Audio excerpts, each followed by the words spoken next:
नमस्कार दोस्तों, स्वागत है आपका मेरे YouTube channel study with Vivek Kumar में। दोस्तों, जैसा कि आपको पता है, इस चैनल के माध्यम से हम आपके यूपी बोर्ड की परीक्षा को देखते हुए क्लास 12th की फ़िज़िक्स की तैयारी करा रहे हैं। तो उसी क्रम में आगे बढ़ते हुए आज हम फर्स्ट फिजिक्स से एक चैप्टर लेते हैं, वैद्युत धारिता। जो भी इसमें इंपॉर्टेंट थ्योरी है और जो भी इसके इंपॉर्टेंट MCQ है, आज हम सॉल्व करने वाले हैं। तो वीडियो को स्किप नहीं करेंगे, वीडियो को पूरा देखें। दोस्तों, इस वीडियो के बाद मैं लेकर आऊँगा इसी चैप्टर से रिलेटेड इंपॉर्टेंट न्यूमेरिकल जो भी अब तक एग्जाम में आए हैं। ठीक है, तो वीडियो स्किप नहीं करेंगे, वीडियो पूरा देखेंगे। अच्छी लगे तो लाइक करें, शेयर करें और चैनल को सब्सक्राइब करें। तो चलिए शुरू करते हैं आज की वीडियो। देखिए दोस्तों, चैप्टर है 4 और वैद्युत धारिता है इसमें। तो वैद्युत धारिता की डेफिनेशन है। अच्छा, डेफिनेशन एग्जाम में आने के लिए इंपॉर्टेंट इतनी नहीं है, लेकिन फिर भी हमें पता होना चाहिए कि वैद्युत धारिता क्या है। तो आपको याद रखना है, वैद्युत धारिता है किसी चालक के आवेश धारण करने की क्षमता। अगर आ जाती है तो इसे पूरा ही लिखेंगे। ठीक है, तो किसी चालक के आवेश धारण करने की क्षमता वैद्युत धारिता कहलाती है। और यह किसके बराबर होगी? यह चालक को दिए गए आवेश और तथा उसके संगत विभव में होने वाली वृद्धि के अनुपात के बराबर होती है। ठीक है, इसे सी से प्रदर्शित करते हैं और सी बराबर क्या हो जाएगा? Q/V। तो Q/V से ही इसका मात्रक बनाएंगे। मात्रक क्या हो जाएगा? कूलाम पर वोल्ट। ठीक है, अथवा दूसरा मात्रक क्या है इसका? दूसरा मात्रक है फैरड। तो याद रखना है कि कूलाम पर वोल्ट अथवा फैरड इसका मात्रक होगा। ठीक है, तो डेफिनेशन इंपॉर्टेंट है, बिल्कुल नहीं छोड़नी है। और इसका मात्रक और भी ज़्यादा इंपॉर्टेंट है, कूलाम पर वोल्ट अथवा फैरड। ठीक है, अब इसका डायमेंशन फार्मूला देखेंगे। तो डायमेंशन फार्मूला हम बनाएंगे भाई, कूलाम पर वोल्ट से बनाएंगे। तो कितना हो जाएगा ज़रा देखें भाई, कूलाम का कितना होगा? 80। कूलाम का कितना हो जाएगा? 80 हो जाएगा। और जो विभव होगा उसका होता है ml² T-3 A-1। आपको याद रखने हैं ये फॉर्मूले से ही। v का विमीय सूत्र कहाँ से निकालते हैं? v बराबर होता है W/Q। W का विमीय सूत्र क्या है? तो W का है ml² T-2 और अपॉन कितना हो जाएगा? 80। ये हो जाएगा ना। तो अब इसे एक साथ ऊपर ले जाएंगे। जब इसे ऊपर ले जाएंगे तो ये फॉर्मूला बनेगा, मतलब विमीय सूत्र बनेगा m-1 L-2 T4A2। तो विमीय सूत्र बहुत इंपॉर्टेंट है, इसका भी याद रखना है। पहले चैप्टर में ई का, फिर तीसरे चैप्टर में वी का, और दूसरे चैप्टर में फाई का, और इस फोर्थ चैप्टर में सी का। तो ये 4 विमीय सूत्र आए हैं अभी तक। ये चारों विमीय सूत्र आपको एकदम रट लेने हैं। फाई क्या है? यहाँ पर वैद्युत फ्लक्स है, ई वैद्युत क्षेत्र की तीव्रता है, वी है वैद्युत विभव और सी है वैद्युत धारिता। अब तक ये 4 चैप्टर आए हैं और चारों चैप्टर में आपको ये चारों विमीय सूत्र बिल्कुल अच्छे प्रकार से याद करके जाने हैं। अच्छा, कभी सीधा भी ऐसा नहीं होगा कि सीधा ही विमीय सूत्र पूछा जाए। वो ये भी पूछ सकता है कि E/C यानी कि वैद्युत क्षेत्र की तीव्रता अपॉन वैद्युत धारिता, इसका क्या बनेगा, है ना। और क्या पूछ सकता है? C/V का पूछ सकता है, ये भी पूछ सकता है। तो ये सारे आपको डायमेंशन मतलब विमीय सूत्र याद करके जाने हैं और सभी में ऐसे कैलकुलेशन करके भी जाने हैं। ठीक है, तो अब इसका मात्रक क्या हो जाएगा? बताया था मैंने, फैरड होगा। और एक फैरड किसके बराबर है? एक कूलाम पर वोल्ट के। अब एक फैरड की परिभाषा कि यदि किसी चालक को एक कूलाम आवेश देने पर उसके संगत विभव में परिवर्तन 1 वोल्ट हो, या वृद्धि लिख सकते हैं परिवर्तन के स्थान पर, कि उसमें होने वाली वृद्धि 1 वोल्ट हो, तब उसकी धारिता 1 फैरड होगी। तो इम्पोर्टेंट डेफिनेशन है फैरड की, 1 नंबर के लिए अच्छे प्रकार से रट लेंगे। अच्छा, ये जितने भी मात्रक हैं इनकी डेफिनेशन सभी की याद करके जाएंगे आप। इनमें से एक डेफिनेशन तो एग्जाम में आ सकती है। सेकंड चैप्टर में कौन सी इंपॉर्टेंट थी? वो थी 1 स्टेरेडियन की। ठीक है, 1 स्टेरेडियन, इसकी डेफिनेशन याद करेंगे। 1 वोल्ट की याद करेंगे, 1 फैरड की याद करेंगे, 1 ओम की भी याद करेंगे नेक्स्ट चैप्टर में। ये सारी डेफिनेशन आप 1 नंबर के लिए तैयार करके जाएंगे, आ सकती हैं ये। ठीक है, चलिए आगे देखते हैं। तो चालकता के आधार पर पदार्थ के कितने प्रकार होते हैं? तो चालकता के आधार पर हम 3 प्रकार से पदार्थ पढ़ते हैं। चालक होगा, अचालक होगा, इसे परावैद्युत भी बोलते हैं, या अर्धचालक होगा। ठीक है, चलिए आगे और देखते हैं। अब चालक क्या होता है? देखिए, चालक हमने पढ़ा है। चालकता के आधार पर चालक की परिभाषा पूछी जाए तो आप क्या बताएंगे? कि जिसमें धारा का प्रवाह आसानी से हो जाए। ये 10th लेवल की है। अगर 12th लेवल में आ जाए, पहली बात तो अगर चालक अचालक की डेफिनेशन आएगी तो वो बैंड के आधार पर आएगी, जो हम सेकंड फिजिक्स में पढ़ेंगे संधि डायोड वाले चैप्टर में, है ना, उससे आएगी, इससे नहीं पूछी जाएगी। फिर भी याद कर लेंगे। चालक पदार्थ वे होते हैं जिनमें आवेशवाहक पर्याप्त संख्या में पाए जाएं। और अचालक पदार्थ कौन से होंगे? जिनमें आवेशवाहक नगण्य संख्या में पाए जाएं। नगण्य मतलब बिल्कुल जीरो हो। और अर्धचालक क्या होगा? कि जिनकी चालकता चालक और अचालक के मध्य हो। चलिए देख लेते हैं, डेफिनेशन लिखी है। चालक क्या है? वे पदार्थ जिनमें आवेशवाहक पर्याप्त संख्या में पाए जाते हैं। अच्छा, यहाँ आवेशवाहक कौन है आपको याद रखना है। आवेशवाहक का मतलब है आवेश को ले जाने वाला। तो आवेश को ले जाने वाला कौन होता है? आवेश को ले जाने वाला आवेशवाहक होगा। तो आवेश किसके द्वारा ट्रांसफ़र होता है, प्रोटॉन के द्वारा या इलेक्ट्रॉन के द्वारा, तो इलेक्ट्रॉन के द्वारा होगा, है ना। तो इलेक्ट्रॉन होते हैं आवेश वाहक, और इलेक्ट्रॉन भी कौन से, मुक्त इलेक्ट्रॉन। तो मुक्त इलेक्ट्रॉन जो होंगे वो आवेश वाहक होते हैं, तो वो पाए जाने चाहिए पर्याप्त संख्या में, तो तब पदार्थ होगा चालक। अगर नहीं पाए जाएंगे तो वह चालक हो जाएगा। ठीक है, एग्जाम्पल भी याद रखेंगे। तो चांदी तो याद ही रखना है, सर्वोत्तम चालक है चांदी, फिर कॉपर, एल्यूमिनियम, आयरन। ठीक है, ये इसके एग्जाम्पल हो गए हैं। अब देख लीजिए, अचालक की भी डेफिनेशन लिख दी है मैंने। अब अचालक पदार्थों को परावैद्युत या वैद्युत रोधी भी कहते हैं। अब परावैद्युत की बात आएगी, जो एक इम्पोर्टेंट डेफिनेशन है वो परावैद्युत के प्रकार हैं। तो परावैद्युत के प्रकार दो होते हैं, वो आपको दिखाता हूँ मैं, चलिए देखिए आगे। देखिए ये है परावैद्युत पदार्थों के प्रकार। तो दो प्रकार के होते हैं, एक होते हैं ध्रुवीय परावैद्युत और एक होते हैं अध्रुवीय परावैद्युत। दोनों की डेफिनेशन इतनी इंपॉर्टेंट नहीं है जितने इनके एग्जाम्पल इंपॉर्टेंट हैं। इनके एग्जाम्पल के आधार पर आपसे पूछा जा सकता है कि निम्नलिखित में से कौन ध्रुवीय परावैद्युत है, कौन अध्रुवीय परावैद्युत है, निम्न में से कोई, मतलब जैसे पूछते हैं बहुविकल्प है, ऐसा पूछा जा सकता है। तो ध्रुवीय परावैद्युत कौन से होंगे, जो भी यौगिक होगा, केवल एक यौगिक कार्बन टेट्राक्लोराइड को छोड़ के जितने भी यौगिक होंगे वो सब ध्रुवीय परावैद्युत होंगे। ठीक है, उनमें धनावेश और ऋणावेश के केंद्र जो होते हैं वो अलग अलग होते हैं, संपाती नहीं होते, एक स्थान पर नहीं होते हैं। तो ध्रुवीय परावैद्युत कौन होंगे, जरा देख लीजिए डेफिनेशन, कि वे पदार्थ जिनमें धनावेश और ऋणावेश के केंद्र संपाती नहीं होते हैं, यानी इनके बीच कुछ गैप होगा, प्लस और माइनस के बीच कुछ दूरी होगी। जब प्लस माइनस के बीच कुछ दूरी होगी तो 12 होगा, है ना, मतलब यही तो होता है वैद्युत द्विध्रुव में। तो प्लस और माइनस के बीच कुछ दूरी है, तो प्लस और माइनस के बीच की दूरी 12, है ना। तो अब इनका, इसका मतलब क्या हुआ, जब इनके बीच कुछ विस्थापन है तो इनके बीच कुछ स्थायी द्विध्रुव आघूर्ण होगा, और यही पदार्थ कहलाते हैं ध्रुवीय परावैद्युत। तो मैंने इनका एग्जाम्पल भी लिखा है, तो आपको याद कर लेंगे अच्छे से कि जो भी यौगिक होगा ये सब यौगिक हैं। ठीक है, निश्चित अनुपात में मिलाए हुए हैं, तो तत्वों को निश्चित अनुपात में मिलाने पर जो बनता है उसे यौगिक बोलते हैं, निश्चित अनुपात में। तो ये इसके एग्जाम्पल हैं, HCl है, H2O है, H2SO4 है, HNO3 है और HBr है। और भी जो भी यौगिक आपके समझ में आए वो सब इसी में होंगे। HNO3 है नाइट्रिक अम्ल, HNO2 है नाइट्रस अम्ल। तो ये सब क्या हैं, ये ध्रुवीय परावैद्युत हैं। ठीक है, इसके बाद है क्या है, अब है अध्रुवीय परावैद्युत। तो अध्रुवीय परावैद्युत क्या होगा, इसके जस्ट अपोजिट होगा, कि वे पदार्थ जिनमें धनावेश व ऋणावेश के केंद्र संपाती होते हैं। उसमें संपाती नहीं थे, इसमें क्या है, संपाती होते हैं, इसमें संपाती होंगे ना। अच्छा, अर्थात जब इनके संपाती होंगे तो इनके बीच जो गैप होगा, विस्थापन जो होगा प्लस और माइनस के बीच, वो जीरो हो जाएगा। जब 12 जीरो होगा तो वैद्युत द्विध्रुव आघूर्ण भी जीरो हो जाएगा। तो अर्थात इनके बीच स्थायी द्विध्रुव आघूर्ण शून्य होता है, ये अध्रुवीय परावैद्युत कहलाते हैं। इसमें जो सिंगल तत्व होंगे जो भी H2N2 O2 Cl2 Br2 I2, ये सब क्या हो जाएंगे, ये अध्रुवीय परावैद्युत होंगे। बस केवल इसे आपको याद रखना, CCl4 को, यहीं से क्वेश्चन बन सकता है केवल इस CCl4 पर, है ना, ये वाला जो है CCl4। तो इस पर आपको विशेष फोकस याद रखना है कि मान लीजिए वो पूछ लिया जाए कि निम्नलिखित में से कौन ध्रुवीय परावैद्युत नहीं है, 3 इनमें से देगा, एक ये दे देगा, तो क्वेश्चन थोड़ा टफ हो जाएगा क्योंकि चारों एक जैसे लगेंगे देखने में। तो आपको याद रखना है ये। ठीक है, अब नेक्स्ट डेफिनेशन है परावैद्युत पदार्थों का वैद्युत ध्रुवण। ये क्या होता है, परावैद्युत पदार्थों में धनावेश व ऋणावेश के बीच आपेक्षिक विस्थापन होने की घटना। अब एक बात और याद रखनी है, जो परावैद्युत ध्रुवण होगा वो केवल अध्रुवीय परावैद्युत का होगा। जो ध्रुवीय परावैद्युत हैं उनकी तो ध्रुवण की क्रिया हो ही चुकी है, जब तो ध्रुवीय परावैद्युत हैं। लेकिन जो अध्रुवीय परावैद्युत होंगे उनका ही ध्रुवण होगा। तो याद रखना है ये भी कि निम्नलिखित में से ध्रुवण किसका होता है, ये भी क्वेश्चन पूछा जा सकता है कि निम्नलिखित में से उन तत्वों को पहचानिए जिनमें से जिसका परावैद्युत ध्रुवण हो सकता है, वैद्युत ध्रुवण। तो आपको याद रखना, अध्रुवीय परावैद्युत जो होंगे उन्हीं का वैद्युत ध्रुवण होगा।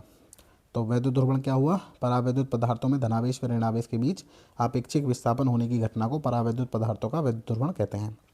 इसके बाद दोस्तों एक और इम्पोर्टेंट डेफिनेशन है परावैद्युत सामर्थ्य। ये क्या होगी, परावैद्युत सामर्थ्य।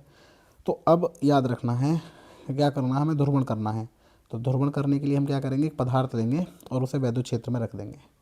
तो अब कौन सा पदार्थ लिया है हमने लिया है अध्रुवीय, जिसमें धनावेश और ऋणावेश के केंद्र जो है वो एक ही स्थान पर हैं। तो जब इसे वैद्युत क्षेत्र में रखेंगे तो वैद्युत क्षेत्र की डायरेक्शन में, भाई हमने पढ़ा है कूलाम का नियम, जब भी दो आवेश एक दूसरे के नज़दीक आएंगे तो क्या होगा, बल लगेगा, प्लस माइनस को अपनी ओर आकर्षित करेगा जबकि प्लस प्लस को दूर धकेलेगा, ये तो पढ़ा है ना। तो अब आकर्षण और प्रतिकर्षण के कारण क्या होगा, प्लस और माइनस के बीच कुछ गैप बन जाएगा। हमने ये पढ़ा है वैद्युत क्षेत्र जो होगा वो टोटल प्लस चार्ज से मिलकर बनेगा। तो वो क्या करेगा, माइनस को अपनी ओर खींच लेगा, तो माइनस इधर लग जाएंगे और प्लस इधर हो जाएंगे क्योंकि प्रतिकर्षण करेगा। तो प्लस और माइनस के बीच जैसे ही गैप होगा तो वही कहलाता है ध्रुवण। वही तो होता है ध्रुवण कि प्लस और माइनस को दूर दूर कर दीजिए, वही होगा वैद्युत ध्रुवण। ध्रुवण करने के लिए क्या करेंगे, प्रबल वैद्युत क्षेत्र लेंगे और उसमें अध्रुवी परावैद्युत को रख देंगे। तो माइनस को अपनी ओर खींचेगा, प्लस को दूर की ओर धकेलेगा, तो वो गैप हो जाएगा वहाँ पर। तो ये आपको याद रखना है, ठीक है, ध्रुवण का मतलब। अब इसी के आधार पर इसकी डेफिनेशन है परावैद्युत सामर्थ्य है। तो वैद्युत क्षेत्र की तीव्रता का वह अधिकतम मान जिसे परावैद्युत पदार्थ भंजन की स्थिति में आए बिना सहन कर जाए। इसका मतलब क्या होता है भंजन? भंजन का मतलब है परावैद्युत पदार्थ क्या होते हैं? परावैद्युत पदार्थ होते हैं जिसमें से लाइट का प्रवाह ना हो, या जो लाइट का प्रवाह ना होने दे, धारा का प्रवाह ना होने दे। तो जब उसमें इतनी तीव्रता कर देंगे हम, उस पदार्थ को ऐसे क्षेत्र में रखेंगे जहाँ पर मतलब तीव्रता बहुत अधिक है, लगभग 1,00,000 वोल्टेज में रख दीजिए, तो फिर क्या होगा, हवा में भी लाइट प्रवाहित हो जाएगी, यानी उसका रोधन टूट जाएगा। जो वो विरोध कर रही थी अपने अंदर से आवेश का प्रवाह होने से, तो वो उसका रोध भी टूट जाएगा, उसमें से आवेश का प्रवाह हो जाएगा। तो जहाँ तक वो झेल ले वैद्युत क्षेत्र की तीव्रता को, वही होगी परावैद्युत सामर्थ्य। डेफिनेशन इंपॉर्टेंट है, याद कर लेंगे दोनों ही, ये भी और भंजक विभवांतर भी। तो भंजक विभवांतर क्या है? वैद्युत क्षेत्र की तीव्रता का वह मान जिससे परावैद्युत पदार्थ भंजन की स्थिति में आए बिना, मतलब जिससे परावैद्युत पदार्थ में भंजन होना प्रारंभ हो जाए, भंजक विभवांतर कहलाता है। तो जितनी भी इंपॉर्टेंट डेफिनेशन है वो हो चुकी हैं। अब कुछ डेरिवेशन देख लेते हैं इस चैप्टर की, चलिए देखते हैं। देखिए अगली परिभाषा है संधारित्र की, जो इम्पोर्टेंट है आपके लिए, एग्जाम के पॉइंट ऑफ व्यू से पूछा जा सकता है। संधारित्र की परिभाषा और सिद्धांत लिखिए, तो ये 1 या 2 नंबर में आ सकता है। तो आपको याद रखना है ये कि संधारित्र क्या होगा, दो निकट स्थित चालकों के बीच जब कोई कुचालक या डाइलेक्ट्रिक पदार्थ रखा जाता है तो वे चालकों पर समान परिमाण और विपरीत प्रकृति के आवेश संचित हो जाते हैं, तो ऐसी व्यवस्था को संधारित्र कहते हैं। या ऐसे भी आप लिख सकते हैं कि समान परिमाण व विपरीत प्रकृति के आवेशों से आवेशित दो प्लेटों को एक दूसरे के नज़दीक रखने पर बना निकाय संधारित्र कहलाता है। ऐसा भी आप लिख सकते हैं, है ना, कि 2 प्लेट लेंगे, ये प्लस प्लस, एक पे माइनस माइनस, उसने नज़दीक रख दीजिए, तो जो निकाय बनेगा वो संधारित्र कहलाएगा। यह संधारित्र क्या होता है? संधारित्र का मुख्य कार्य है वैद्युत आवेश को संचित करना। एक डेफिनेशन ये भी आप याद रख सकते हैं कि संधारित्र एक ऐसी युक्ति है जिससे चालक के आकार में वृद्धि किए बिना उस पर पर्याप्त मात्रा में आवेश को संचित किया जा सकता है।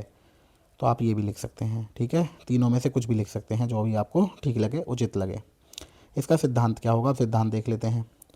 तो संधारित्र का सिद्धांत क्या है कि जब किसी चालक के पास कोई दूसरा चालक रखा जाता है तो पहले चालक की धारिता बढ़ जाती है। वो कैसे बढ़ेगी, वो आपको याद रखना है। मान लीजिए 2 चालक हैं मेरे पास, ए और बी। तो अब इसके पास, ए के पास मैंने बी रखा, तो ये बी क्या करेगा, इसके विभव को कम करेगा, वी। वी जब कम होगी तो हमारे पास ये फॉर्मूला होता है सी बराबर क्यू अपॉन वी, यही तो होता। तो जब वी कम हो जाएगा तो सी बढ़ जाएगी, यही तो पता हमें। तो इससे धारिता इस प्रकार बढ़ती है, ठीक है, ये इंपॉर्टेंट है आपके लिए। चलिए देखते हैं और कुछ डेरिवेशंस।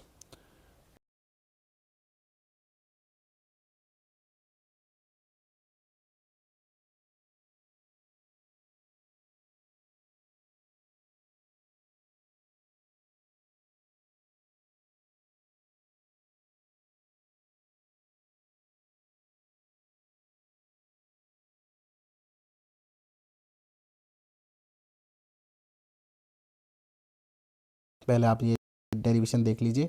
अगर किसी की समझ में नहीं आती, याद नहीं होती, तो इस प्रकार से आप याद करेंगे जैसे मैंने की है ये, तो आप उसे आसानी से याद कर सकते हैं, उसे आपको कोई समस्या नहीं होगी, ठीक है। तो देख लेते हैं स्टेप बाय स्टेप। तो पहले चरण में क्या करते हैं कि 2 समांतर प्लेटों के बीच वैद्युत क्षेत्र निकालेंगे। हमें पता है ई बराबर क्या होता है, सिग्मा अपॉन एप्सिलॉन 0, यही तो होता, ठीक है।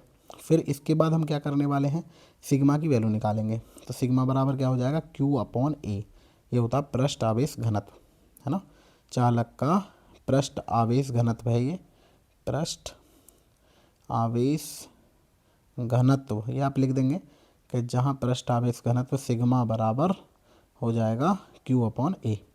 तो 2 स्टेप हो गए। अब इसमें ई में इसकी वैल्यू रखेंगे, तो ई बराबर क्या हो जाएगा, Q upon epsilon not a, ये भी हो जाएगा इसकी वैल्यू, ठीक है। चलिए और देखते हैं। तो इसके बाद हम निकालेंगे विभवांतर। तो विभवांतर क्या होगा, तब देखिए चालक की प्लेटों के बीच विभवांतर होगा वी बराबर ई डी। अब ई का मान हम निकाल के आ चुके हैं, वो ई का मान हम यहाँ पर पुट कर देंगे, जो ई की वैल्यू है। तो ई की वैल्यू पुट करेंगे तो वी बराबर क्या हो जाएगा, Q upon epsilon not a into D, हो जाएगा ना। तो v बराबर Q D upon epsilon not a. अगर चाहें तो हम यहाँ पर परावैद्युत पदार्थ बीच में मान सकते हैं और उसकी वैल्यू के और लगा सकते हैं हम। तो यहाँ पर के लगाई जा सकती है जहाँ ई की वैल्यू आई थी ये वाली, यानी ई की वैल्यू ये हो सकती है क्यू अपॉन के ए एप्सिलॉन नॉट, ये भी लगा सकते हैं हम, है ना। के बाद में हटा देंगे निर्वात के लिए, इसमें कोई ऐसी बड़ी बात है नहीं, चाहो लगा दीजिए चाहे नहीं, ना मन करे तो ना लगाएं, कोई दिक्कत नहीं है। उसके बाद धारिता निकालेंगे। अब धारिता क्या होती है, सी बराबर क्यू अपॉन वी। वी की वैल्यू ये निकल के आई है, अब इसमें वैल्यू पुट कर देंगे Q upon Q D upon epsilon not a. Q से क्यू कैंसिल आउट हो जाएगा, यहाँ पर ये क्यू से क्यू कैंसिल आउट हो जाएगा ये वाला पोर्सन, और ये वाला चला जाएगा ऊपर। जब ये ऊपर जाएगा तो सी बराबर क्या हो जाएगा, एप्सिलॉन नॉट अपॉन ए। तो ये होगी समांतर प्लेट संधारित्र की धारिता जब प्लेटों के मध्य निर्वात या वायु है। ठीक है, तो ऐसा क्वेश्चन आ सकता है कि समांतर प्लेट संधारित्र की धारिता के लिए व्यंजक प्राप्त कीजिए जब दोनों प्लेटों के बीच निर्वात अथवा वायु हो। ठीक है, ये आपको याद रखना है, तो इम्पोर्टेंट है आपके लिए। इसके लिए ये चित्र बनाएंगे समांतर प्लेट संधारित्र की धारिता के लिए। ठीक है, ये आप चित्र बनाएंगे और बाकी डेरिवेशन ऐसे कर सकते हैं जैसे मैंने किया, बहुत ही आसान तरीका है, कुछ ज़्यादा लिखना भी नहीं है, केवल थोड़ी सी कैलकुलेशन सी है, उसे आप आसानी से कर सकते हैं। अगर डेरिवेशन आसानी से याद की जाए, मतलब स्टेप बाय स्टेप तैयार करेंगे तो वो आसान रहेगा आपके लिए याद करना। चलिए देखते हैं इसकी एक और डेरिवेशन। तो ये है दोस्तों अगली डेरिवेशन, आवेशित संधारित्र की वैद्युत स्थितिज ऊर्जा। तो पहले इसकी परिभाषा देख लेंगे कि संधारित्र को आवेशित करने में किया गया कार्य उसके भीतर वैद्युत स्थितिज ऊर्जा के रूप में संचित हो जाता है। ठीक है, तो ये तो होगी इसकी परिभाषा वैद्युत स्थितिज ऊर्जा की। अब इसका डेरिवेशन देख लेते हैं। तो सबसे पहले सूक्ष्म आवेश लेंगे एक चालक के लिए और मान लीजिए किसी क्षण संधारित्र पर आवेश क्यू है। जब इस समय विभव कितना हो जाएगा, तो V बराबर क्यू अपॉन सी। अब संधारित्र में बहुत छोटा आवेश डी क्यू और जोड़ते हैं तो कुछ कार्य करेंगे, तो कार्य कितना हो जाएगा डी डब्ल्यू। तो डी डब्ल्यू बराबर कितना हो जाएगा वी डी क्यू। अब V का जो मान निकाला है उसे यहाँ पुट कर दीजिए, तो डी डब्ल्यू बराबर कितना हो जाएगा क्यू अपॉन सी। ठीक है, ये हो जाएगा क्यू अपॉन सी। अब इससे आगे क्या करने वाले हैं, हम निकालेंगे हम संपूर्ण कार्य। तो संपूर्ण कार्य निकालते हैं। चलिए, अब संपूर्ण कार्य कहाँ से निकालेंगे हम, भाई पहले उस चालक पर कुछ आवेश था नहीं तो जीरो था, अब हमने कुल आवेश कितना दे दिया, उसे क्यू दे दिया। तो हम क्या निकालेंगे, पहले वहाँ लिख देंगे थोड़ा सा कि चालक को जीरो से क्यू आवेश देने में किया गया कुल कार्य। ये लाइन आप चाहें तो बढ़ा सकते हैं, अगर लग रहा है समय कम है या याद करने में समस्या है तो डायरेक्ट भी लिख सकते हैं कि W इक्वल टू, जैसे ही डी हटाएंगे तो दूसरी तरफ क्या हो जाएगा, समाकलन हो जाएगा। आवेश कहाँ से दे रहे हैं, जीरो से लेकर क्यू तक दे रहे हैं। किसको दे रहे हैं, इसको दे रहे हैं क्यू अपॉन सी इंटू डी क्यू। तो 1 अपॉन सी धारिता कॉन्स्टेंट है, बाहर कर दीजिए, है ना। तो क्यू डी क्यू बचा, जब इसका समाकलन करेंगे तो आसानी के साथ कर सकते हैं। ठीक है, तो क्यू डी क्यू ये हो जाएगा। तो अब जो बायोलॉजी वाले हैं वो इतना याद रखें, ये जो डी होती है इस चिन्ह को कैंसिल आउट कर देगी। अब क्यू में क्यू की मल्टीप्लाई होगी समाकलन के लिए, तो कितना हो जाएगा क्यू स्क्वायर अपॉन 2। अब लिमिट हो जाएंगी इसकी कितनी, जीरो से लेके क्यू तक ये लिमिट हो जाएंगी, है ना। तो अब इस लिमिट पुट कर देंगे इसमें हम, तो लिमिट पुट करिए। लिमिट, अच्छा ये समाकलन है, निश्चित समाकलन, इसका ये फॉर्मूला होता है कि अगर x की पावर n dx है तो उसकी घात में 1 जोड़ दीजिए n+1, और जितना जुड़ का है उतना बटे में लिख सकते हैं हम, यही तो करेंगे। तो यहाँ पर एक घात जुड़ी तो 2 हो गया, और घात जितनी आई उतना बटे में लिख दीजिए। अब इसकी लिमिट लगा दीजिए, तो लिमिट कैसे लगाते हैं, upper limit minus lower limit, तो ये लगी लिमिट, तो ये आ गई डब्ल्यू की वैल्यू। भाई लिमिट लगाकर भाई क्यू की जगह कितना रखा, क्यू स्क्वायर अपॉन 2 माइनस 0, तो क्यू स्क्वायर अपॉन 2c, ये आएगा निकल के इसका आखिरी रिजल्ट। तो ये आया कार्य। फिर ये लिखेंगे कि यही कार्य स्थितिज ऊर्जा के रूप में